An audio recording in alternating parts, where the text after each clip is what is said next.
Fala, meus amigos, beleza? Vamos começar mais um vídeo do nosso canal Cruzar nas Telas.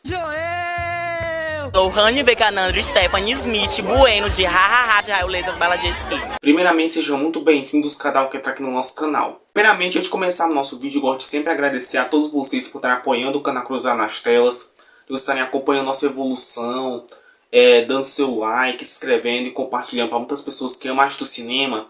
Como eu sempre digo, gente, eu fico muito feliz e muito honrado pelo seu apoio, de você estar curtindo nosso conteúdo e aprendendo a arte do cinema. Porque o cinema é uma arte, merece ser explorada com muitos detalhes e tem muitas curiosidades que a gente vai conhecer nos nossos vídeos. Então, muito obrigado mesmo, gente. Vocês são incríveis demais. Então, um abraço a todos vocês, aquele salvezão top. Muito obrigado mesmo, gente. Vocês são incríveis. Andali retaca, taca, taca, la petaca, taca, taca, que se ataca, taca, taca, tu papá. Andali retaca, taca, taca.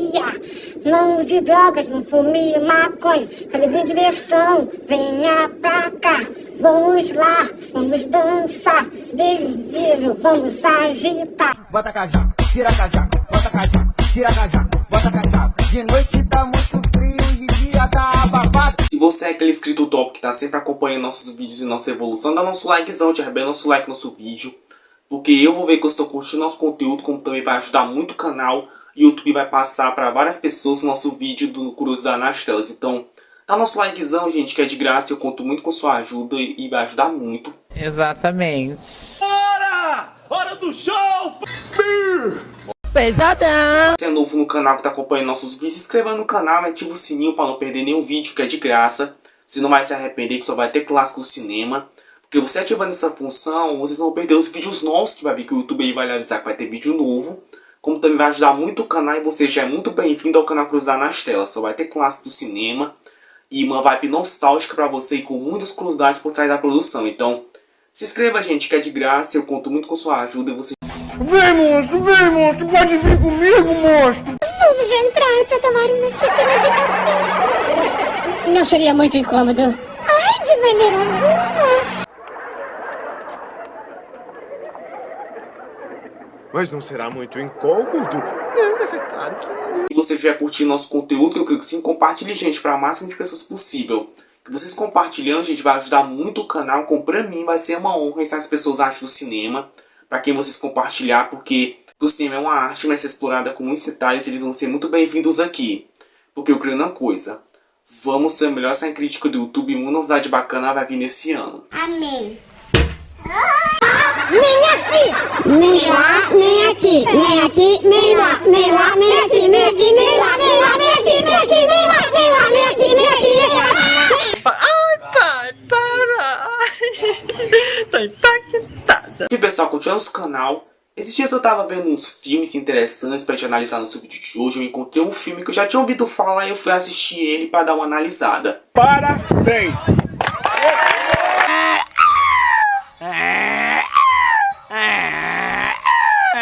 Vai a moto limitando agora. E esse filme, gente, ele é bem interessante porque ele é de ficção científica. E os filmes de ficção científica, eles são muito antigos. Desde o início do século XX, nos anos 1900, já tinha essa em mente ficção científica. E até hoje evoluiu muito essa técnica de filmes assim. Mas na década de 60, o cinema evoluiu com esse filme. A ficção científica foi pro espaço, se vocês sacarem essa referência, né? Já chegou o disco voador! Porque mudou muito e o Stanley Kubrick, que é o diretor do filme, ele trouxe uma atmosfera nova para a ficção científica que inspirou outras obras. E é muito lembrada até hoje. A música vocês já vão reconhecer porque ela passa em comerciais, passam em séries de televisão ou filmes. Olha esse tema, gente.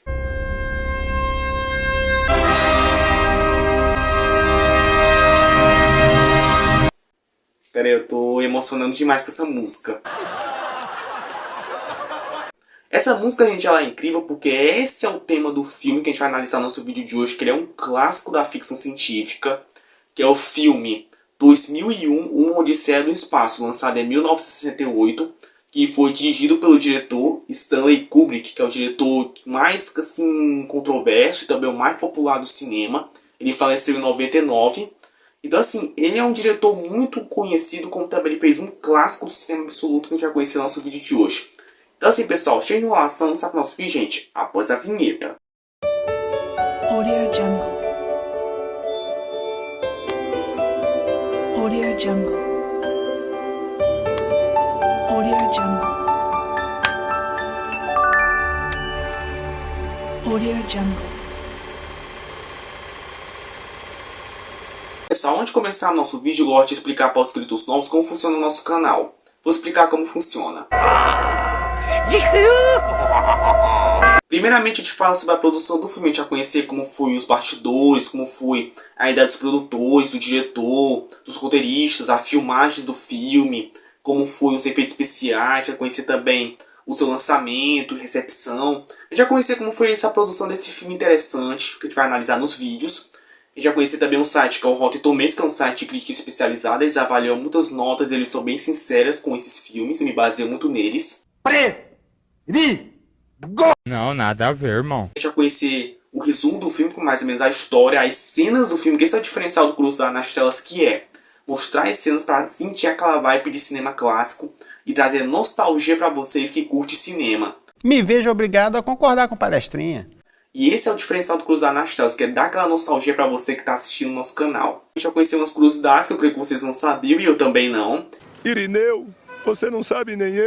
E também, é claro, minha crítica baseada na crítica especializada e com minhas opiniões sobre o filme, claro.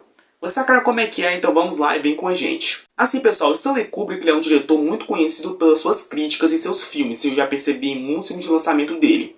Mas o que me chamou a atenção é que esse filme de ficção científica inovou as telas, como também trouxe inspirações para outras obras. Então no nosso vídeo de hoje a gente vai conhecer como foi a produção desse filme incrível no nosso vídeo de hoje, a partir de agora.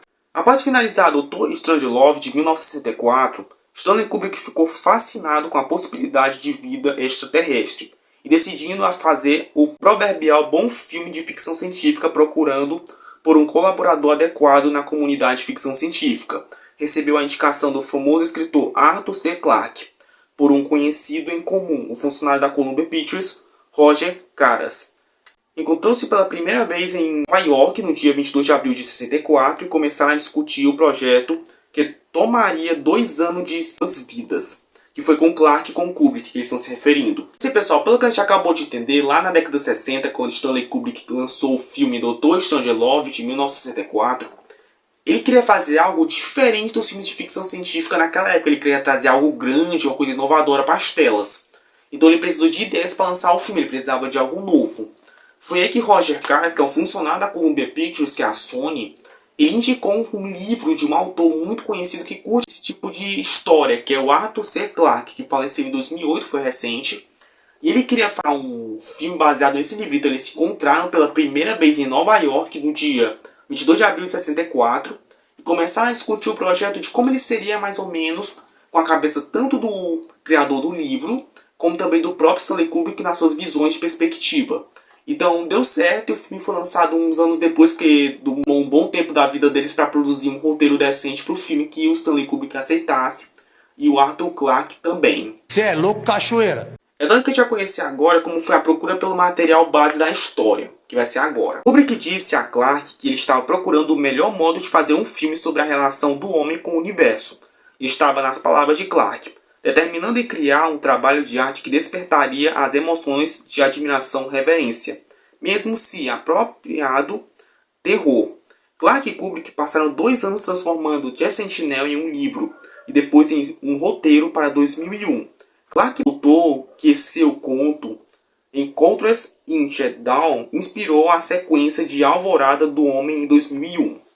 Então assim, a gente acabou de entender, pessoal, que lá na época o Kubrick disse a Clarke que ele queria trazer algo que conectasse o ser humano com o universo. Qual a sua mensagem para a Terra, Bilu?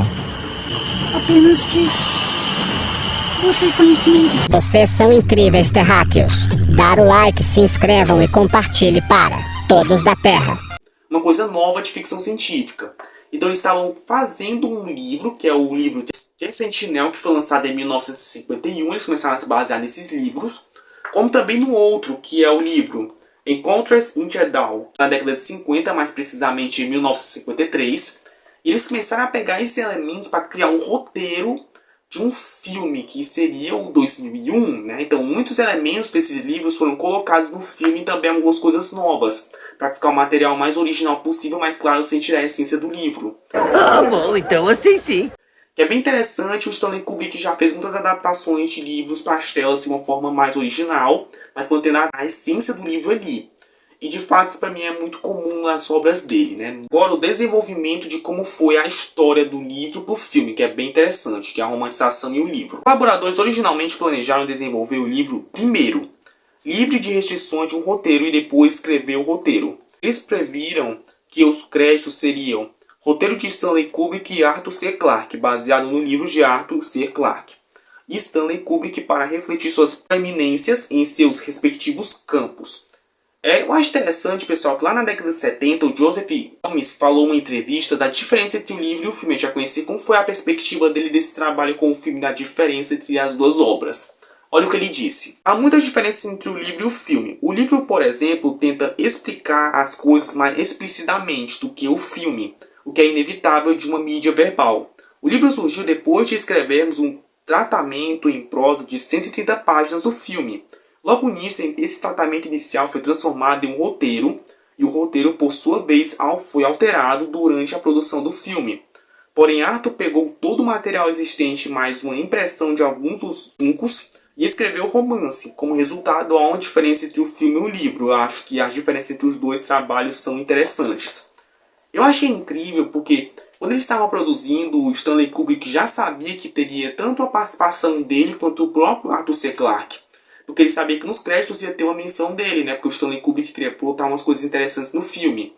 E o que eu achei legal é que o Joseph Gomes, que trabalhou nesse filme na produção, ele sabia que ia ter muita coisa diferente do livro. Que como ele relatou pelo que a gente acabou de entender, que o livro ele tem coisas mais explícitas em comparação ao filme, que ele é mais direto.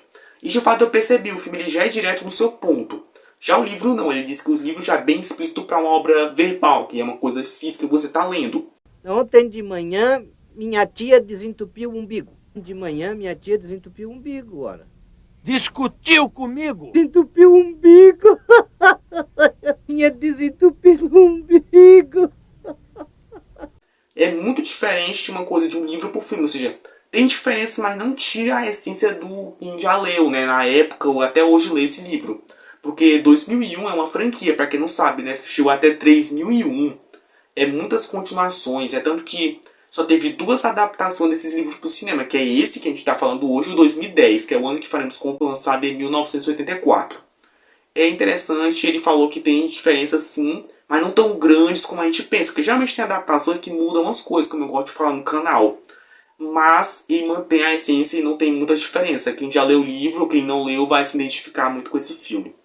Ainda bem. Esse agora, uma coisa que é bem curiosa, que o Stanley Kubrick ignorou recomendações no filme, ou seja, ideias para o projeto. Ainda foi com um especialista em espaço, coisa assim. Sua vagabunda capivara. O astrônomo Carl Sagan escreveu em seu livro The Cosmic Connection que Clarke e Kubrick perguntaram sua opinião de como é melhor representar a inteligência extraterrestre. Sagan, embora reconhecendo o desejo de Kubrick de usar atrizes para interpretar alienígenas humanoides por questão de conveniência, argumentou que formas de vida alienígenas eram improváveis de ter alguma semelhança com a vida terrestre, e que, para fazer isso, seria pelo menos um elemento de falsidade ao filme. Porém, Stanley Kubrick resolveu ignorar todas as opiniões do jovem astrônomo, fazendo com que ele e Clarke escolhessem pela ambiguidade da forma independente das opiniões de Carl Sagan. Eu achei interessante porque o Carl Sagan, que é um astrônomo, ele publicou em seu livro The Cosmic Connection que Clarke e Kubrick conversaram com ele na época a respeito de dar umas ideias e opiniões para o filme em 2001. E uma das ideias que o Stanley Kubrick sempre quis colocar é extraterrestres humanoides no filme. Porém, o Carl Sagan já falou que não ia ficar legal porque ia ficar muito mentiroso pro filme, ia ficar muita mentira.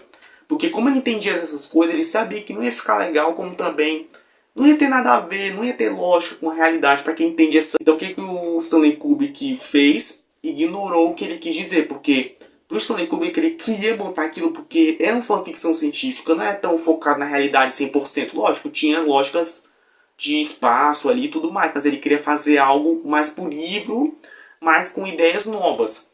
E ele ignorou, infelizmente, o coitado, que só deu uma opinião porque ele não concordou e o Stanley Kubrick não aceitou. E eu também de você? E eu tenho Arreia a mão da minha cara, arreia! Arreia a mão da minha cara, arreia! Eu não vou... Arreia!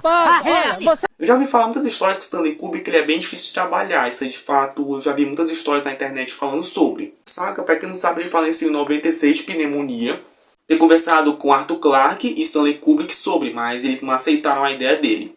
Que na verdade era uma opinião sobre a realidade do espaço, que ele entendia, né? E conhecer agora os efeitos especiais e computadores, que é isso que eu acho interessante do filme. Então vamos conhecer agora. Como personagem central do segmento Missão Júpiter do filme HAL 9000, foi mostrado por Kubrick tendo tanta inteligência como os seres humanos. Sente mais enquanto compartilha as mesmas potencialidades emocionais. Todos os veículos de 2001 foram desenhados com cuidado extremo para que os modelos em pequena escala e os cenários em escala real parecessem realistas. A equipe de modelos foram lideradas pelo contratados de Kubrick da NASA, consultor científico Fred Ordway e o diretor de arte Harry Lange.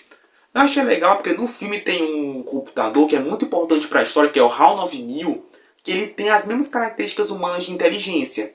E, então assim, esse filme ele bate muito na tecla de um ser humano contra uma máquina. Isso que eu acho legal que a gente vai falar, a lição que o filme dá a respeito dessa crítica que o Stanley Kubrick queria botar no seu filme, que é o HAL 9000. Então, assim, eu acho interessante que esse computador ele é bem lembrado e muito marcante no filme. É tanto que a maioria dos desenhos de veículos espaciais e de naves, tudo foi construído pela própria NASA. O Kubrick tinha umas pessoas contratadas que trabalhavam lá, que foi o consultor científico Fred Ordway e o diretor de arte Harry Lange. Então eles dois trabalharam na NASA e sabiam como fazer as naves espaciais, né? E é isso que eu acho interessante, ele é bem detalhado em seus mínimos detalhes, é muito interessante. É tanto que o Rotten Tomatoes, que é um site de crítica especializado, eles avaliaram com uma nota muito alta. Para vocês terem uma ideia, eles avaliaram com a nota de 92% no tomatômetro e 89% de pontuação pública. 92% do tomatômetro é os críticos avaliando, de 92% é uma nota muito alta. E também os fãs curtiram, que foi 89%. Tem o Stanley Kubrick que o pessoal curte porque os filmes dele são muito clássicos e muito lembrados. Olha o que os críticos disseram. Um dos mais influentes de todos os filmes de ficção científica e um dos mais controversos, 2001 de Stanley Kubrick, é uma meditação delicada e poética sobre a engenhosidade e a loucura da humanidade. Eu acho interessante porque o filme ele tem uma camada interessante de ficção científica, como os críticos quiseram dizer. Ele é meio controverso, né, como o pessoal fala. Mas ele tem, sabe, aquela história de humano com máquina. Isso que eu acho legal porque ele faz uma crítica a respeito da tecnologia. Ele foi bom na questão de história porque ela é bem desenvolvida para uma crítica social da época, que o próprio Kubrick colocou no seu filme. É tanto que em 91 foi uma coisa que marcou esse filme nessa época. Olha como foi nesse ano. Em 1991 foi considerado culturalmente, historicamente e esteticamente significante pela Biblioteca do Congresso dos Estados Unidos para ser preservado no National Film Registry. O National Film Registry é como se fosse o museu do cinema lá nos Estados Unidos. Os filmes mais clássicos que marcaram a época, eles vão para lá. Em 91 ele foi preservado como um filme esteticamente e historicamente marcante para a história do cinema. Desde 91 para cá, ele é muito marcado nesses filmes mais emblemáticos. É tanto que conhecendo essa crítica pro final do vídeo, o que eu acho sobre. Assim, pessoal, vamos conhecer a história do Dr. Dave, né, um astronauta que está lá no espaço, no ano de 2001, no futuro, né, porque o filme é em 68 que foi lançado, né, e se passa no futuro, enfrentando a tecnologia futurista e também ficção científica muito bem trabalhado para um filme dessa época, com muita ação e muita história em 2001, onde se era no espaço.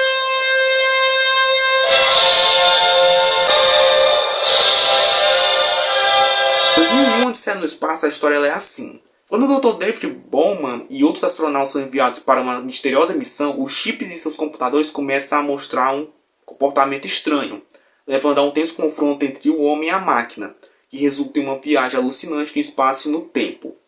Então assim, eu achei interessante que em 2001, Odisseia no espaço, a história ela é assim, que já conheceu o Dr. David Bowman e também outros astronautas, é só ele que está na nave, né, claro. E essa tripulação foi enviada para poder fazer uma missão. Só que assim, os computadores que eles estão lá começam a dar defeitos, ou seja, começam a ficar um comportamento estranho nas tecnologias da nave. Então o que aconteceu? Vai ter um confronto entre a tecnologia e o homem naquela nave. Então o que acontece? Eles vão ter que fazer uma viagem alucinante, como também contra o tempo. Então vai ter muitas coisas de viagem no tempo. uma coisa mais de ficção científica no espaço mesmo, e com muita história de drama, uma coisa bem interessante, clássico do Stanley Kubrick e dos filmes. É muito interessante. Tanto com isso, conheci as melhores cenas para vocês. Por exemplo, tem a cena inicial que já começa interessante, bem curioso, que mostra uns macacos, né, na época, né, no início de tudo.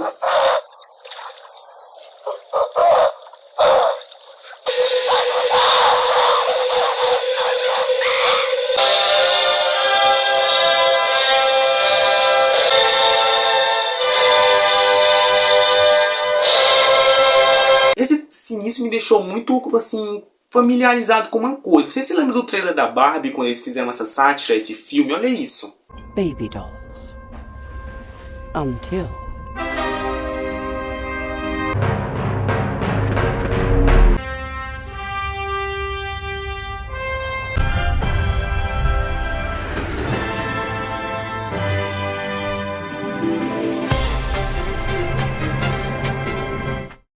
No trailer já mostrava uma referência a esse filme de 2001. Na hora que eu vi esse início do filme, eu fiquei, cara, que é muito familiar pra mim. Faz tempo. Faz tempo, né? É, ué. Aí eu me lembrei, porque a Barbie e esse filme de 2001 é da Warner. Então eles puderam satirizar eles mesmos. Não sei de nada, não... Satirizaram ainda, que é bem curioso, né? E bem interessante. A cena da espaçonave, que é bem bonito de se ver, os efeitos práticos são muito bons.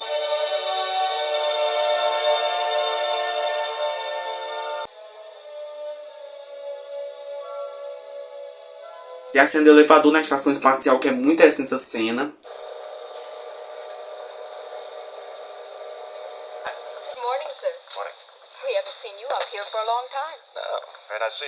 Tem a cena da chamada de vídeo, que eu acho bem curioso essa cena. Hello? How are you, Squirt? What are you doing? May I speak to Rachel, please? Going to the bathroom. Are you coming to my party? Stanley Kubrick não imaginava que no futuro ia termos essa tecnologia. Hoje em dia é muito comum nos celulares de vocês, né, computadores, né, com Windows, Android ou iOS em todas as plataformas. Nós temos videochamada, né, a gente pode conversar com outra pessoa através do Google, entre outras plataformas. E naquela época era algo novo, né, ninguém sabia que ia ter no futuro isso. Então, eu sabia que ia ter isso no futuro. É muito interessante, é bem cena de uma nave pousando, que é uma música clássica, tem que ter, né, muito boa essa cena, é muito confortável de se ver.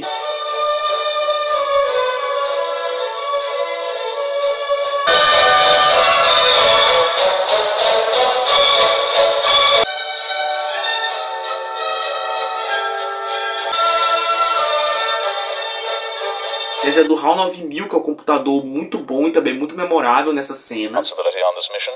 In many ways, perhaps the greatest responsibility of any single mission element. Let me put it this way, Mr. Raymer. The 9000 series is the most... Ele conversando com o HAL 9000, que é bem interessante essa cena. But during the past few weeks, I've wondered whether you might be having some second thoughts about them.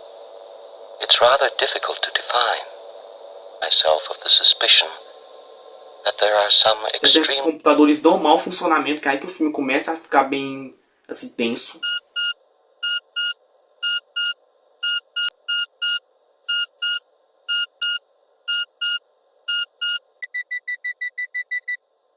A cena que o HAL 9000 fica contra Dave, que eu acho bem tensa essa cena. I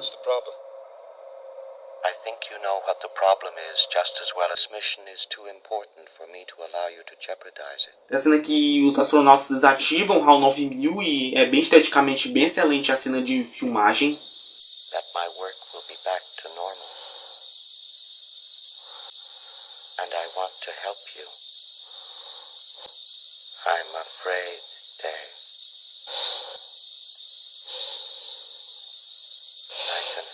Tem a cena que o nosso protagonista foi além do infinito, que é uma cena muito colorida e muito brilhante ao mesmo tempo.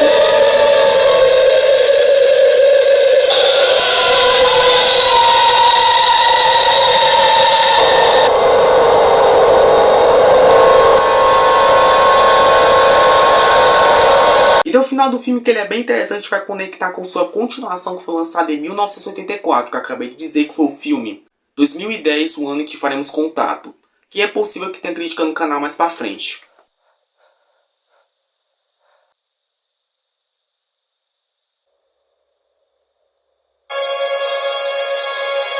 É tanto que a mensagem do filme a gente vai falar agora como foi que Stanley Kubrick quis mostrar pra gente. Olha o que ele pensava. A mensagem do filme: acerca dos avanços tecnológicos, imaginando possíveis efeitos e consequências para a humanidade.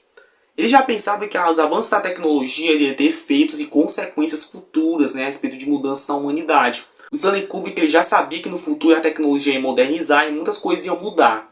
E de fato ele foi bem inteligente nessa questão de roteiro junto com a adaptação de um livro que é no futuro, né?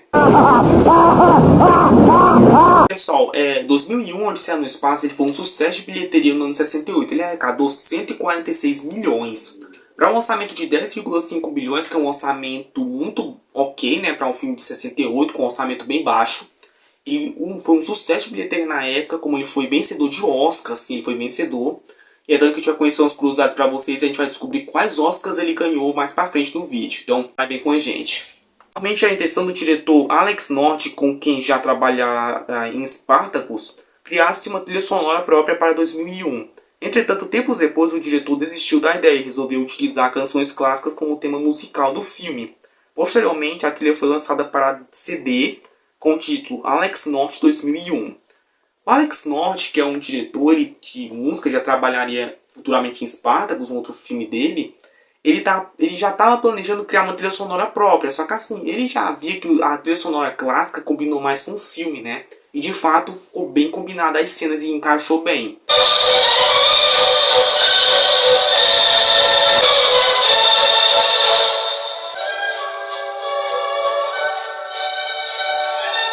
É tanto que depois disso ele lançou mais pra frente um CD com o nome dele, né, com as músicas do filme, que se chama Alex North 2001. Você pode até comprar na internet, se tiver, né, claro. É muito interessante, é uma trilha sonora até convincente para as cenas de aventura, né. É muito massa. Tem duração total de 149 minutos, sendo 88 deles não possuem diálogos nenhum. Os primeiros 25 minutos, os últimos 23 e outros pedaços do meio são apenas contemplativos. Eu acho curioso porque o filme ele tem um total de 149 minutos, ele é um filme até um pouco grandinho, né? Só que 88 partes do filme não tem diálogos, dá pra perceber, né? Que o filme ele tem mais cenas estéticas, que o Stanley Kubrick ele queria mostrar uma transmissão de uma mensagem através de um filme assim. E eu era da Cruz Vermelha. E eu da Cruz Azul.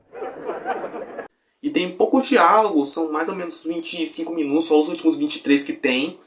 E são um pedaço para poder contemplar mais o filme. É muito curioso e o Stanley Kubrick ele é bem esperto nas cenas. A banda Pink Floyd quase ficou o cargo na trilha sonora do filme, desistindo por conta de outros compromissos. A banda Pink Floyd quase ficou com o cargo de fazer a trilha sonora geral do filme em 2001. Só que eles não puderam fazer por conta de compromisso com a agenda. É bem curioso, mas que bom que a trilha sonora clássica foi o que fez o filme ficar perfeito. Eu quero ser pra você a lua iluminando o sol. Quero acordar todo dia pra te fazer todo o meu amor. Foi lançado um ano antes de um homem chegar à Lua, algo que incendiou as teorias da conspiração de que, na verdade, a conquista científica não passou de mera maquiagem hollywoodiana. Eu achei interessante que até me despertou em mente que esse filme foi lançado um ano antes do Neil Armstrong, né, e da missão Apollo ir lá pra Lua. Aí começou a criar teorias da conspiração a partir daí. Tipo, previram que o homem ia pra Lua nessa época, né? Sendo que o filme foi lançado um ano antes do homem ir pra lá. Aí só depois que o pessoal entendeu que é só uma mera coincidência hollywoodiana, como todo filme tem, né? As coincidências futuras. É bem interessante, todo filme de Hollywood tem uma mera coincidência, né? Primeira sessão do filme, mais de 240 pessoas se levantaram e saíram do cinema, incluindo o astro Rock Hudson, que reclamou de não entender a produção de Arthur Clarke, que respondeu com: "Você entende 2001, então nós falhamos completamente."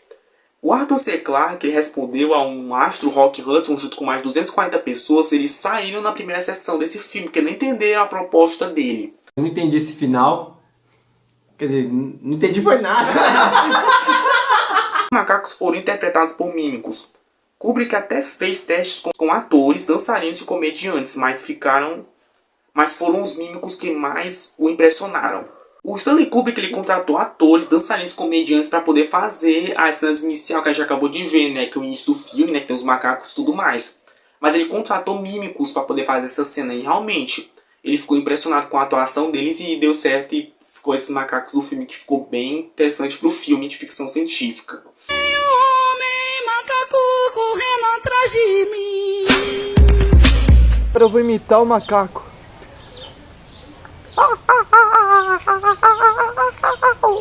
E ele foi vencedor do Oscar de 1969, a gente vai descobrir agora quais ele ganhou. Ele só ganhou um, gente, de melhores efeitos especiais e foi indicado em 3, que foi de melhor diretor de Stanley Kubrick, melhor roteiro original e melhor direção de arte. Mas pelo menos ele ganhou um Oscar. Stanley Kubrick sempre tem que ganhar um, né, claro. Parabéns. Al Millar and J. Macmillan Johnson. 2001, A Space Odyssey, Stanley Kubrick.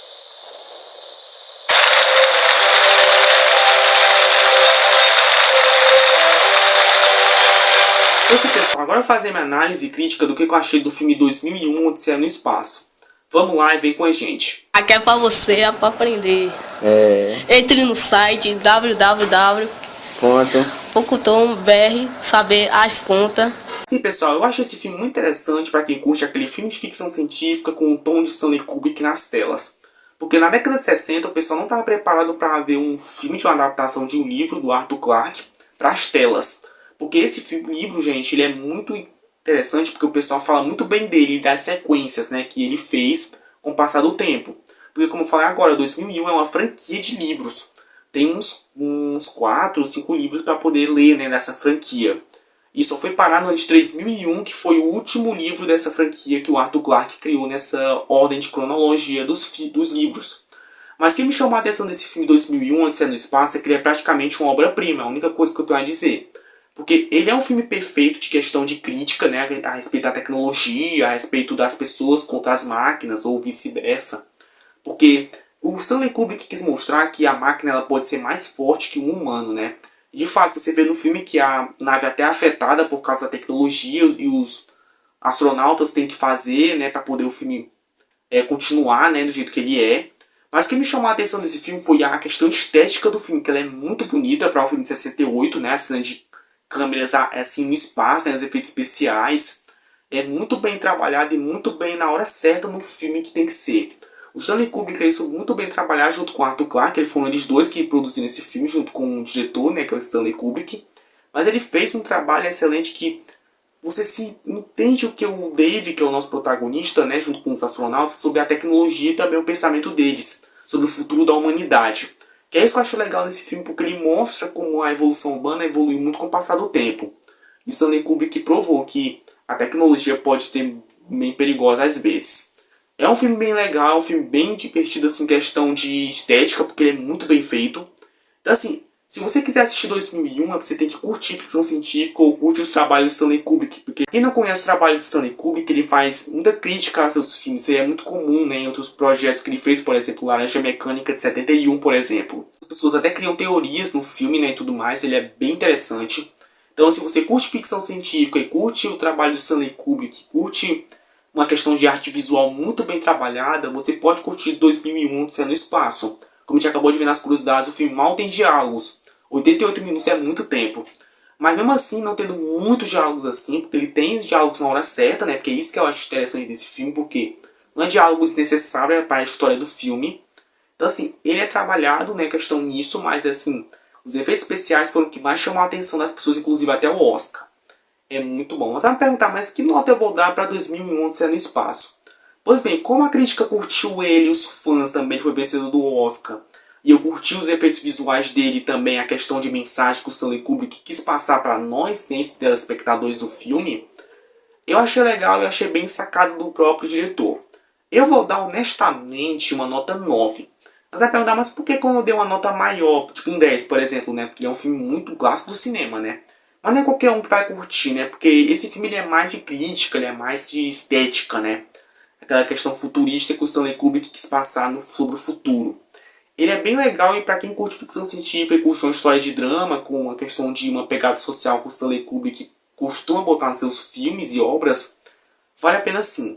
Vamos me perguntar, mas vale a pena assistir o filme em 68, em pleno 2023? Vale sim.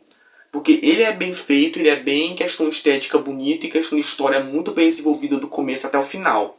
é daqui vai ter uma sequência que foi lançada só anos depois, em 1984, que a gente acabou de dizer novamente, que é o 2010, que é possível que tenha crítica dele, até porque esse filme é uma sequência direta desse filme, ele é uma conexão com o outro, mas ele não foi tão bem nas bilheterias. Então, assim, até hoje nós tivemos uma sequência dos livros do Arthur Clarke, né? Tanto que nos anos 2000 tinha até boatos que ia lançar, né, uma sequência, né? Só que até hoje não aconteceu nada. Então só temos só esses 2 filmes de adaptação até agora, né, dos cinemas. Então assim, é bem curioso essa franquia de filme de livros, né, para as telas que o Stanley Kubrick e o Arthur Clarke adaptou e que foi um sucesso de bilheteria e também de crítica. É muito massa. Então assim, pessoal, esse é um filmaço de 1968, pelo diretor Stanley Kubrick, e que foi adaptado do livro de Arthur Clarke, mas que trouxe uma pegada de ficção científica que inspirou muitas obras, como também foi uma crítica que funcionou para a época, que até hoje até que faz muito sentido. Stanley Kubrick é um diretor muito genial e é bem curioso as suas obras. É sensacional. Startling experiences that jolt and mystify, and the danger of complete obliteration.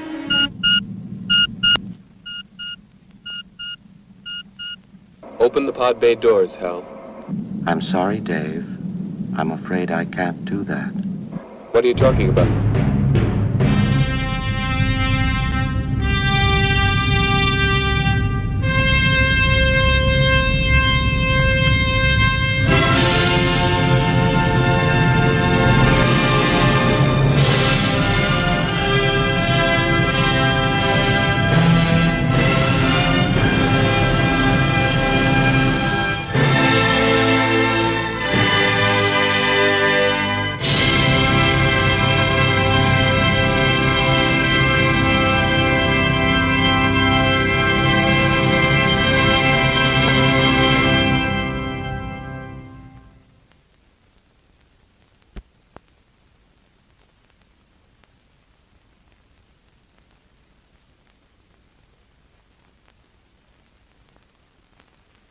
Enfim, pessoal, espero que vocês tenham gostado do nosso vídeo de hoje. Dá nosso likezão, arrebenta nosso like no nosso vídeo, porque vai ajudar muito o canal, porque vai espalhar para mais pessoas o nosso conteúdo, como também eu vou ver que eu estou curtindo nosso conteúdo e vai ajudar muito o canal. Então, dá nosso likezão, gente, que é de graça, eu conto muito com a sua ajuda. Não uma brincadeira com palitos de fósforo.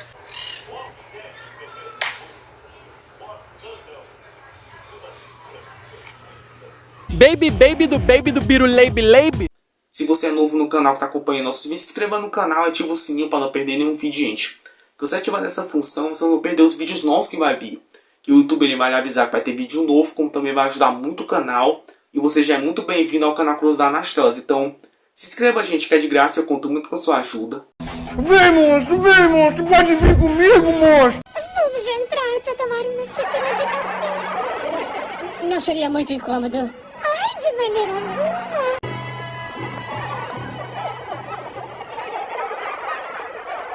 Se você tiver curtido nosso conteúdo, que eu creio que sim, compartilhe, gente, para o máximo de pessoas possível. Vocês compartilhando nosso conteúdo vai ajudar muito o canal, como para mim vai ser uma honra se as pessoas acham do cinema. Porque o cinema é uma arte, né, ser explorada com muitos detalhes, elas vão ser muito bem-vindas aqui. E vamos aprender muita coisa sobre os bastidores e as curiosidades por trás das telas.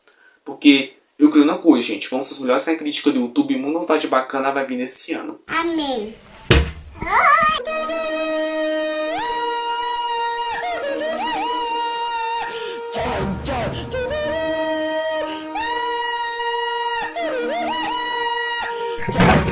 A minha barriguinha, ela chegou lá em casa, pediu um copo de suco. Vai rolar vucu-vucu, vai rolar vucu-vucu. Obrigado pela sua atenção, muito obrigado pelo seu apoio. E é isso, pessoal. Um abraço, até a próxima, gente. Falou!